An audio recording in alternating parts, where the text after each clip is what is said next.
So you've called yourself an octopus woman. And when I read that, I said, I have to ask her, what does that mean?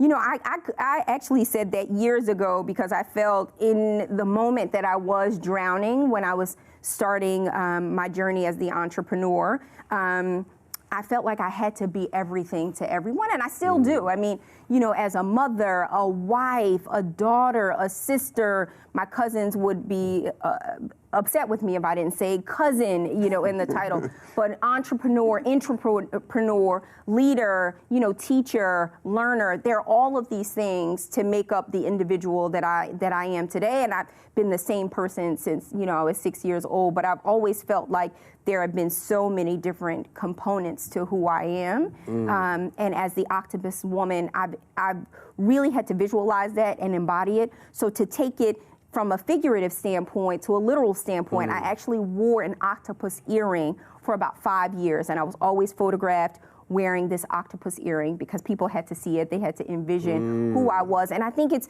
sometimes you have to explain to people who you are. I started working with an executive coach a little bit ago, and he was talking to me about thinking talents, and he was like, Rakia, here are your thinking talents. You're a visual person, but then you're an audio person. You're analytical, innovative, all of these things. And I was like, well, why is it important for me to learn what my thinking talents are? And he was like, for you to understand who you are, you have to communicate that to other people. You can get into a room, and perception is such a big thing nowadays. Someone might think, oh my gosh, she talks so much, or she does this, but my thinking talent is metaphors and storytelling. The only way that I'm able to get to a point is to tell a story. The only way that I'm able to explain something is to present it in a metaphoric state. So if you know who you are and others know who you are, imagine the types of conversations we can have. Wow, that's clapping. Y'all are just all I love you so much. Jesus.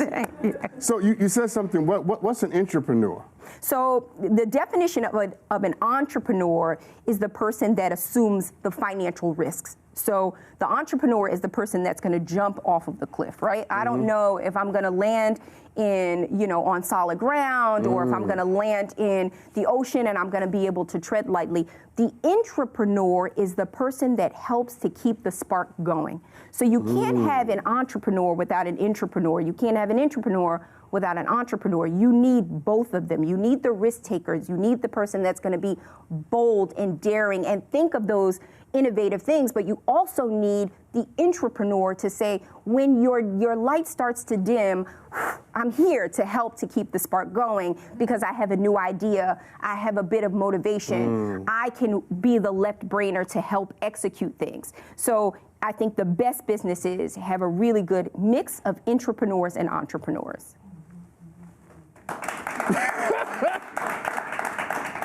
Don't ever leave. Y'all ever heard of that? Entrepreneur? I have never heard of that. I do a lot of reading. You've just turned this into a masterclass. Oh, you should follow the hashtag. If you follow the hashtag on Instagram or Twitter, you'll get like daily feeds. Entrepreneur. Entrepreneur. It's a real thing. So let's change gears a little bit because I want people. You're obviously brilliant. Oh, well, thank you. And obviously well-spoken, and obviously someone that has curated her own existence, right? In a way that's impressive. There's no doubt about that. Oh, thank you. But there's always a journey to that. And I want people to get to know you, in addition to knowing you, because all of it's you, right? I heard, and you tell me if I'm wrong, that you were not good in school. Oh my gosh, no. Nobody watching this is going to believe that. Horrible. So you tell your story and I'll tell mine after you. Oh my gosh. So I was a horrible student, and a part of it was the teachers would always tell my parents I was a horrible student. I was always someone moving around. I was always fidgeting. I couldn't keep still. And, you know, they would tell my parents, you need to get her tested for, you know, ADD. She might not be ADHD. She might be hyperactive. She might have ADHD. So it was always I did have a lot of sudden outbursts in class. I couldn't contain my excitement. I always had something. Oh, if the teacher said something, it was, oh, well, what about this or what about that? And the teachers would always say, she's interrupting classrooms. She's interrupting. And parent-teacher conferences became a thing. Rakia is always interrupting. What can we do to keep her still? And I remember once, it got so bad. So I went to Catholic school. You brought up and speak when spoken to. You do not have sudden outbursts. And the teachers would get so irritated with me, humming in class, singing, doing all kinds of things, that at one point they took my desk outside of the classroom and made me push it down the hallway and have like a day of class by myself outside of the principal's office. And when my parents heard about that and they said, how? And I said, oh, you know, I ate my lunch next to the principal's office today, and I told them the story. They didn't know how to react to it. So my dad would start doing these little pop-ups at school every now and again, and make sure I was in the classroom. And it was just one of those things. From kindergarten through 8th grade, I was just a C student, just an average student. And then going into high school, I didn't have a great high school career because I was still sort of average and below average because I couldn't quite figure it out. And then just going into college, just having that mentality when the teachers would always tell me how average and below average I was. Getting into college, I developed my own sort of persona for myself. Like, I'm always going to be basic. I'm always going to be average because I've always been an average student. And it wasn't until I'd been out of college for about 5 years when I was like, oh, I'm not average. Like, I've always been above average. And they just didn't know how to temper or deal with that. And it wasn't until I like dabbled a little bit in studying psychology to sort of psychoanalyze my own self that it's really important what you say to kids. It is really, really important what you say to kids. That's true. That's clappy. Yeah. It is. And you know, I had a similar experience. I was actually left back in the 2nd grade. Really? Wow. Now people love Dr. Sean. Dr. Sean is smart. Dr. Sean got left back in the 2nd grade. Wow. And it wasn't because I was dumb. Clearly I'm not that. It was because I was similar to you. I was energetic. I thought that it was boring. It's a better way to say this. And what I noticed is, no, I ain't trying to start nothing. Well, your teacher's white. Well, yes.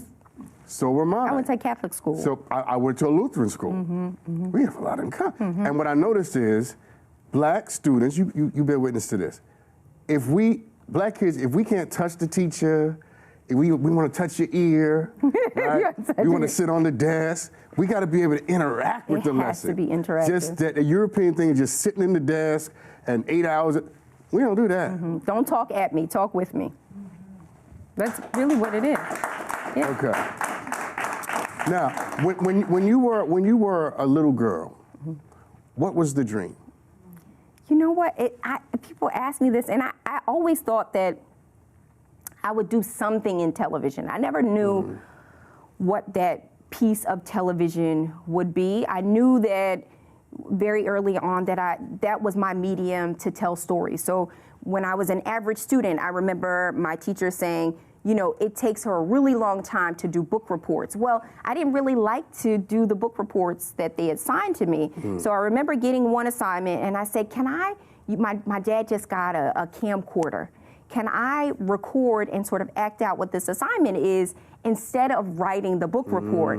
And had I known then that I was like producing content and I was a television producer, I probably could have tapped into this so much earlier. But it was the best assignment that I was ever able to produce as a child. And I was in 5th grade and it was on the Boston Tea Party. And I knew I didn't want to write it down, so I was able to record it and make it into a project. So when all of the kids were dropping off their binders and the clear plastic paper, I was dropping off VHS tapes as my assignments.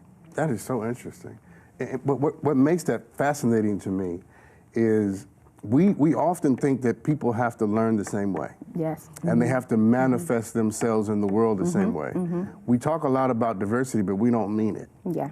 We don't mean it. And when somebody shows up like you, who challenges our common notions of how a thing ought to be, you become both the singer and the song. I like that. Yeah, you become the singer and the song.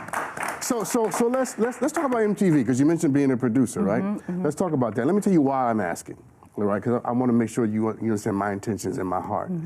Because I want people to know that they can come back from the dead. I want people to know that something awful can happen, and you don't fall down, you fall up.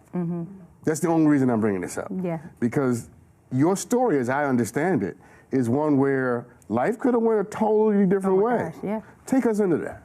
And I like that you said fall up, because I'd never thought about anything like that. So I, graduated from school. I worked in higher education for a little bit, and I took this leap of faith and got a job offer to work with MTV Networks to work on a scripted drama series. And it was one of the best things that had ever happened to me. And I was, life was amazing. And I was, at a point where I was like, oh my gosh, I'm making money. This is great. And I can only go up from here. It's like I can only go up. I've had this lull in my life, and now I can only go up. And the up part of my life lasted for a few years. I worked at MTV Networks and Discovery Health, and I was producing fashion editorials for Lucky Magazine, doing all of these things. And one day, and now, fast forward, married, have one child, I'm pregnant with our second child. And so I'm like, this is amazing. I'm living my life. I have the career of my dreams. And they brought us into the production offices. And everybody had envelopes. And I was like, oh, we're getting a bonus. Like, this is amazing. I'm so excited that we're going to get a bonus. And they basically told us that that was our last check. And it was like, what? I'm pregnant with our second child. Like, my husband was just starting out in his career. We were making no money. And I remember at that point, they were like, okay, this is how you get on unemployment. And I remember what the little blue paper looked like. And they said you had to call in every week and tell them, and then this is the amount of money that you would get while being on unemployment. And I had some moments there, like the darkest moments of my life, where I was like, am I going to be eating tuna fish and peanut butter and jelly for the rest of my life? Because that's what we were living on. Like, I remember this one time we had our loaf of bread. My husband's going to be so mad that I tell this story. We had a loaf of bread out on the counter, and we rented this up. We rented this house, and we were just getting by, making the rent. And I remember getting ready to make my daughter some toast, and a mouse ran across the counter and ate the bread, in the bread.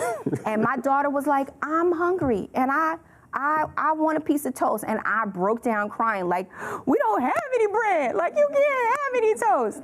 And I remember walking out that day, having a little bit of cash in my pocket. I think we went to like a bagel shop or something so that I could get her a bagel. And it was like, I can't do this. Like, I can't do this. And it took a long time. This was when I started to conceptualize the company. And I thought, I can't have the rug pulled out from under me ever again.